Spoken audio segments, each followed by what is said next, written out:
Hello my dear students, तो ये है क्वेश्चन नंबर 2।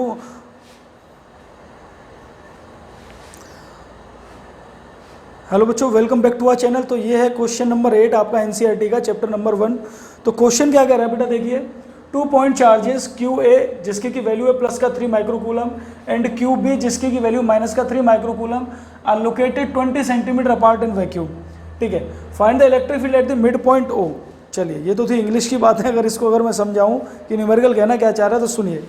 क्वेश्चन कह रहा है कि आपके पास दो चार्जेस हैं, यह है चार्ज क्यू ए और यहाँ से 20 सेंटीमीटर की दूरी पर बेटा रखा गया एक और चार्ज क्यू बी।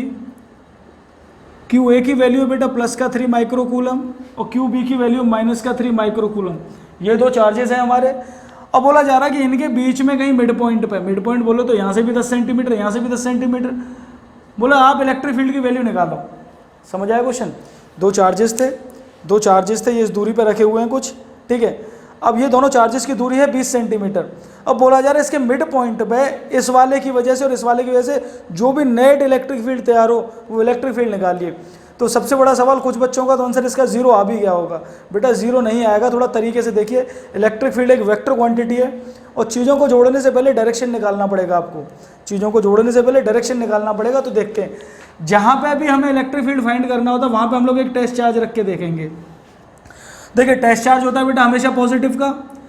ये वाला भी चार्ज पॉजिटिव, ये वाला भी चार्ज पॉजिटिव है, तो इसकी वजह से यहाँ पे इलेक्ट्रिक फील्ड की डायरेक्शन क्या होगी? ये होगी। आप इसे कह सकते हो electric field due to A charge. Clear है मेरी बात? तो electric field due to this charge, आपका ये डायरेक्शन निकल के आ गया। अब देखना इस वाले चार्ज पे ये वाला चार्ज किस तरह फोर्स लगाएगा। भाई जो डायरेक्शन फोर्स की होती है वही इलेक्ट्रिक फील्ड की होती है। तो ये पॉजिटिव, ये नेगेटिव, ये वाला चार्ज इसको अपनी तरफ अट्रैक्ट करने की कोशिश करेगा। That means electric field due to B की डायरेक्शन ये होगी। समझ रहे हो यार? तो यहाँ से आपका क्या होगा, electric field due to A charge and electric field due to B charge both are in same direction. तो जो वैल्यू आएगी आप उसको ऐड करोगे अब, ना कि सब्ट्रैक्ट करोगे। ठीक है, तो आप यहाँ से लिख लोगे E A and E B both are in same direction, both are in same direction. तो आपका जो नेट इलेक्ट्रिक फील्ड निकल के आएगा ई नेट, वो ई ए प्लस ई बी के बराबर होगा। जो आपका नेट इलेक्ट्रिक फील्ड निकल के आएगा वो किसके बराबर होगा बेटा? दोनों के सम के बराबर होगा।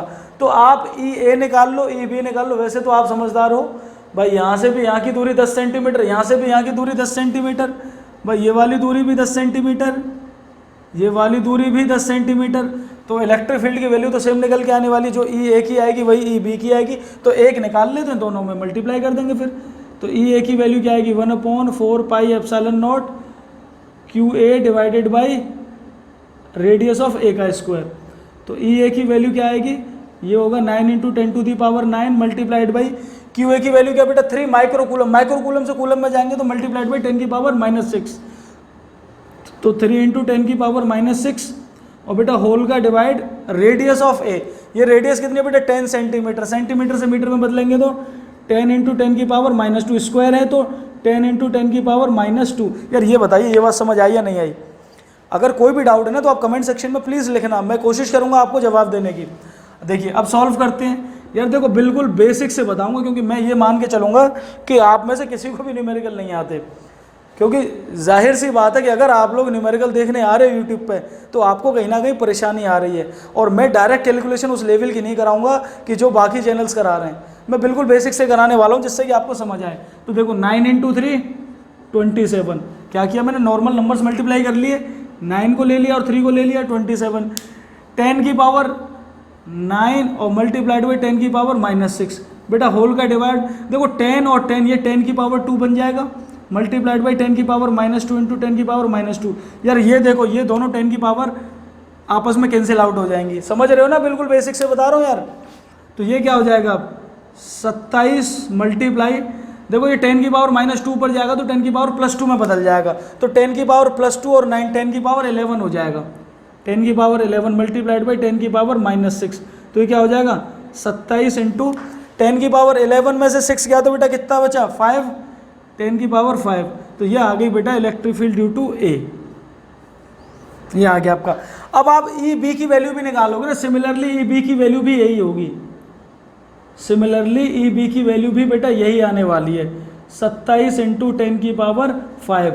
अब ई नेट अगर निकालना है, यार बहुत गर्मी हो रही है क्योंकि मैं रात में शूट कर रहा हूँ वीडियो, ठीक है, तो सॉरी डिस्टर्बेंस के लिए।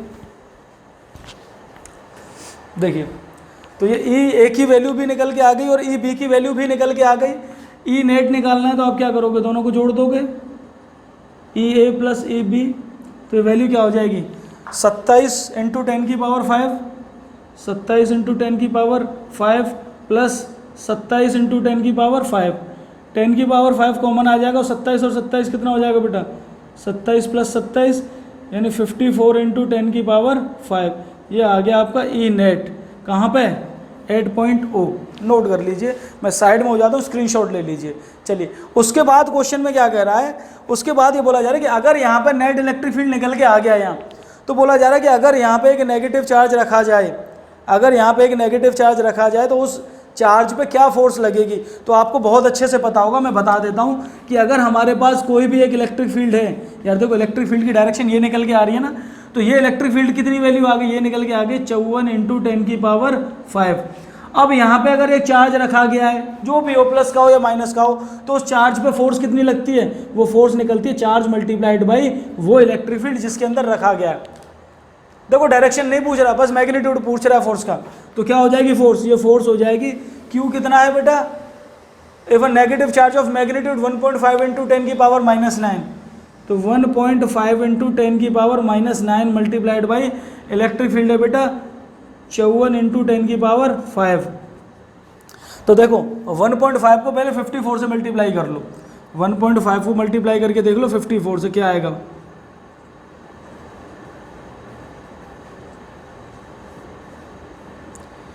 ठीक है, पॉइंट यानी 81 आएगा। 81 मल्टीप्लाइड बाई 10 की पावर -9 और 10 की पावर 5 में क्या हो जाएगा बेटा 10 की पावर 4 बचेगा। तो ये आ गया आपका आंसर 81 इंटू 10 की पावर 4। बेटा देखिए आप इसको अगर स्टैंडर्ड फॉर्म में लिखोगे ना, हो सकता है आपकी बुक में पीछे आंसर दे रखा हो, वो पॉइंट को रीअरेंज करके देख लेना आप 8 के बाद पॉइंट लगा लो तो ये पावर में चेंज आएगा। लेकिन मेरा टारगेट है बस आपको न्यूमेरिकल समझ आए कि आंसर आना क्या है, पावर आप रीअरेंज करते रहना लेकिन आंसर आपका ही है। तो चलिए अगर क्वेश्चन समझ आया है तो आप अपने दोस्तों के साथ भी शेयर कर दीजिए, और चैनल अभी तक सब्सक्राइब नहीं किया तो प्लीज़ सब्सक्राइब दी चैनल, क्योंकि यार यही एक मोटिवेशन है, आप सब्सक्राइबर्स बढ़वाओगे तो ज़्यादा से ज़्यादा काम करेंगे आपके लिए। चलिए मिलते हैं अगले क्वेश्चन में आप लोगों से।